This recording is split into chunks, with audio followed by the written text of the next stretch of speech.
Hey, what's up with it, guys? Hey, welcome back to another video. Now, this is going to be another part of the Moonkin Masterclass series.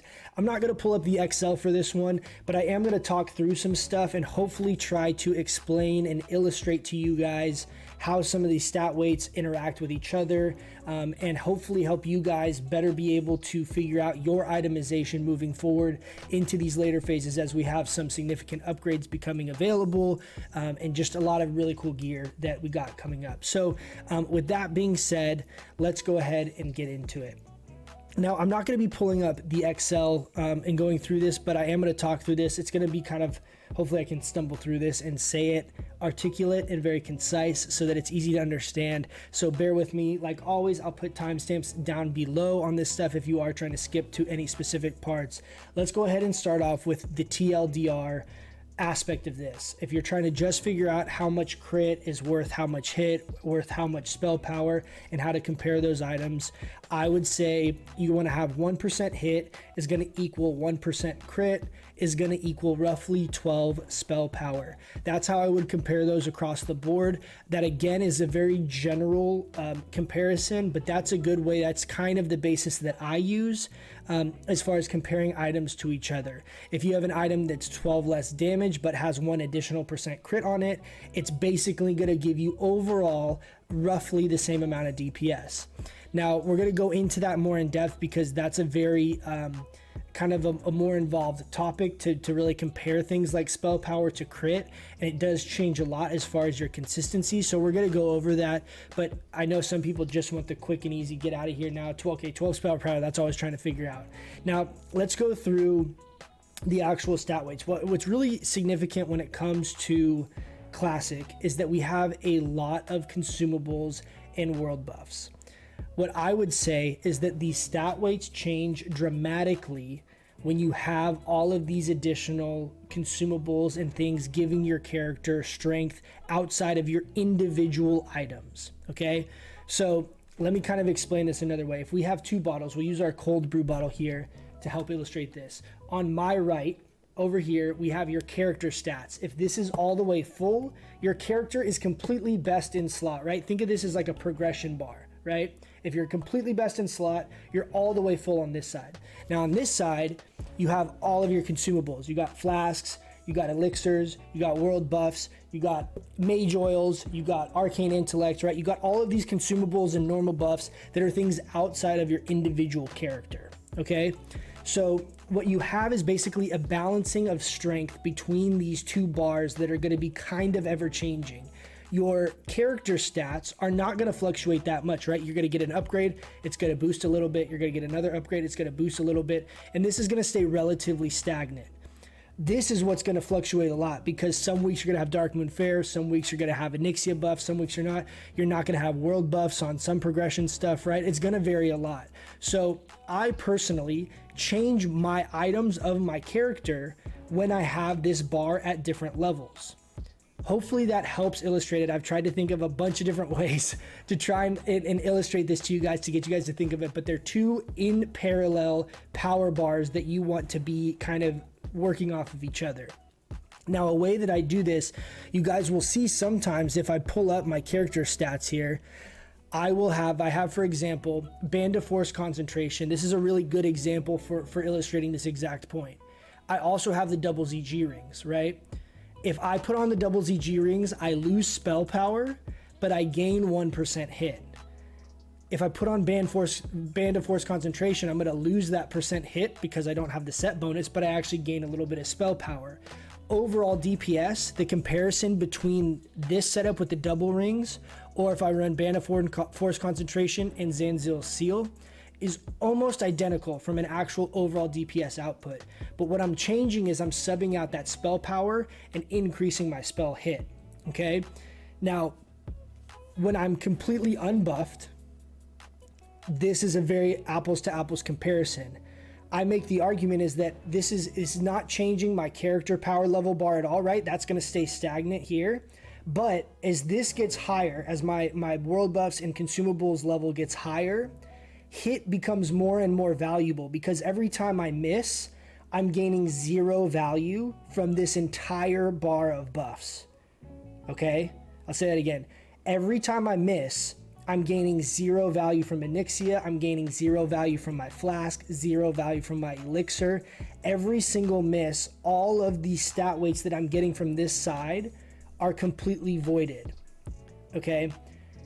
Therefore, when I have a higher world buff bar, right, when I'm gaining more of my percentage of my strength from consumables and world buffs and, you know, raid buffs and things like that, I value hit more so because your actual character's strength is disproportionately high on the consumables and world buffs compared to your actual character stats. Now, that's my own personal perspective on this. So you'll see that there are times where I sub out certain hit pieces, or I'll sub in like Mana Igniting Cord. I flip-flop my gear occasionally, but the ring example is a really good one. And we're going to have more examples like that coming up as we get into these later phases, because we are going to have things like tier 2.5. We have a lot of pieces from off of Cthulhu and different pieces out of AQ, and even more so out of Nax, that are going to be very similar in actual overall DPS, but you're going to be trading hit for crit, for spell power, and things like that. Now, if we're in progression, you're not going to have full world buffs, but maybe you have a fight that is longer and you're going to be prioritizing consistency in your DPS and devaluing a little bit actual crit, right? So you're going to want more spell power. Maybe you have ads that you're having to kill and you know one Starfire is going to do 50% of their health, and you need that consistency. In those situations is when you want to be subbing in these pieces where you're subbing out crit for more spell power and things like that. Hopefully that kind of helps you guys understand, is that it's not as cut and dry as this piece is better than this piece. I would say a huge part of this is contingent on what consumables you have at a given point.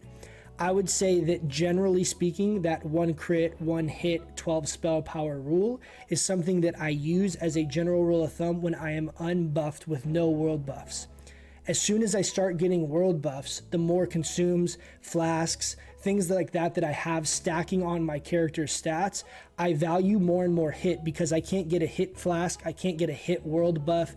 The hit food is only for melee, right? So you don't have any other way of gaining hit, but I can gain a bunch of crit and spell power from all of those consumables and world buffs. So therefore, I swap out the stats and I basically get that hit on my gear, because that's the only place I can get it, and let the world buffs and the consumables basically pick up what I'm lacking in regards to spell power and crit.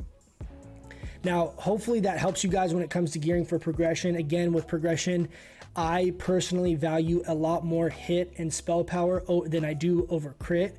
Crit is a massive DPS gain.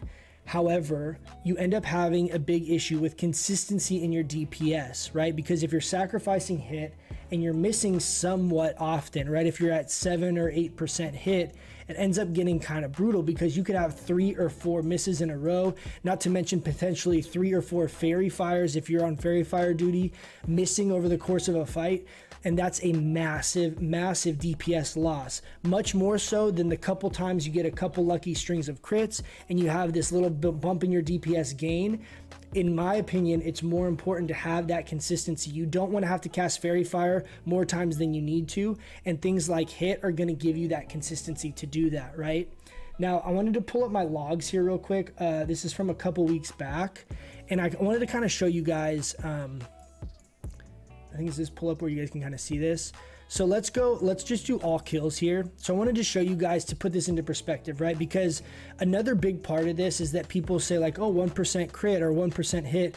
You have to realize that if it's 1%, since our main DPS is strictly casting Starfires, you don't realize that 1% in actual value until you cast 100 Starfires. Now you can make the argument that you can basically reduce that down and say, well, if I have 10% crit, 1 out of every 10 is going to count for it. But generally you're itemizing and you're changing your stats from 1% here, 2% here, 20 spell power, things like that, right? Where it's relatively minor. You're comparing one item to another item. So for example, I pulled up our BWL raid. Now, if we click on myself here, you can see Starfire, this is over just boss kills, right? So this doesn't account for trash and things like that. But I had 188 Starfire casts in the entirety of the raid. Now we also have some Wrath casts when we have things like Nature Vulnerability on Chromagus, or I think it's probably actually just Chromagus. But or you know, in some, you know, niche situations. Point being is we have less than 200 Starfire casts. So what this means is if I'm itemizing and say I'm using Mana Igniting Cord, right, I'm taking a damage hit on my actual spell power instead of using Fire Maw's Clutch by 10 spell power or whatever it is, and I'm getting that 1% crit. But over the entirety of BWL and all of the boss encounters combined, I'm not even critting 2 more times because of that crit that's on that belt over all of the boss fights.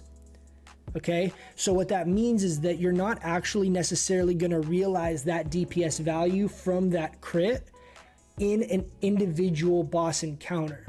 So you're going to have inconsistencies in your numbers. You're going to be rolling the dice a little bit, if you will, in the sense that you're going to be banking on getting crits, and hopefully you can get a couple crits on a specific fight for a parse you're trying to bump up.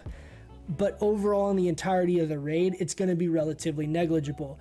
I personally, most of the time, lean towards having increased spell power and valuing the spell power, because I am gaining value from that spell power 188 times in the entirety of BWL. Whereas that crit being 1% crit, I'm gaining 1.88 crits over the course of the entirety of BWL, right? Less than 2 of my Starfire casts are benefiting from that stat on that item over all of the boss fights combined. Whereas if I have 10 more spell power, every single cast is going to be benefiting from that spell power. This is a big thing to understand. It's not that there's one that's right and there's one that's wrong. Both of these will yield you close to the same overall DPS. It's important to understand the difference between the two, though, because when you do have things like world buffs and consumables, it should change a little bit the way that you're playing and the way that you're itemizing if you have similar pieces of gear as far as overall DPS output that just have different stat weights. Hopefully this is helpful to you guys. Hopefully this explains some of this stuff and my mindset on some of this.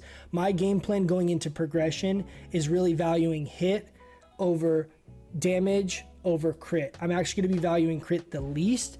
That being said, there are pieces like Mish off of Neff that are just the best in slot items, right? I'm not going to sacrifice 2% hit for something like 10 spell power, right? There's things that are just going to yield overall more DPS, and that's okay. But if you have pieces like Fire Maw's Clutch versus Mana Igniting Cord, in that situation for me, I'm going to be leaning towards Fire Maw's Clutch when it comes to progression, because that's going to give you a little more spell power. You're going to have consistency on those progression kills, not to mention you have other things like the MP5 that aren't really a DPS value that you can easily quantify, because unless you're getting to a point where you're running out of mana or close to it, you're not actually gaining any value from that MP5, right?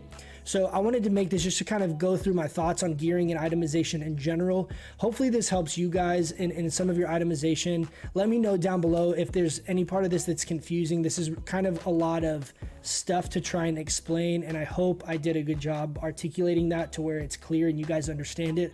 But like always, leave a comment down below if you guys have questions. I'm always happy to answer it. And always check out that Moonking's Discord, because there's a lot of big brain guys in there that are so helpful. I've learned a bunch from a lot of people in that channel, and it's a great resource for you guys to use if you guys have questions on any of this stuff when it comes to itemization.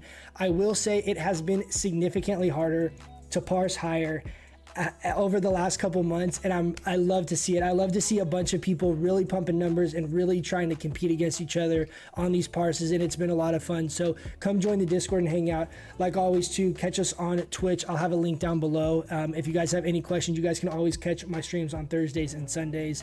But like I said, I hope this is helpful to you guys. I'm really looking forward to these later phases coming in. Phase 5 and phase 6 are going to be really, really fun, and I'm hoping you guys are excited, and hopefully this helps you guys get ready for those future phases. With that being said, thanks so much for watching, guys, and I'll catch you guys in the next one. See ya.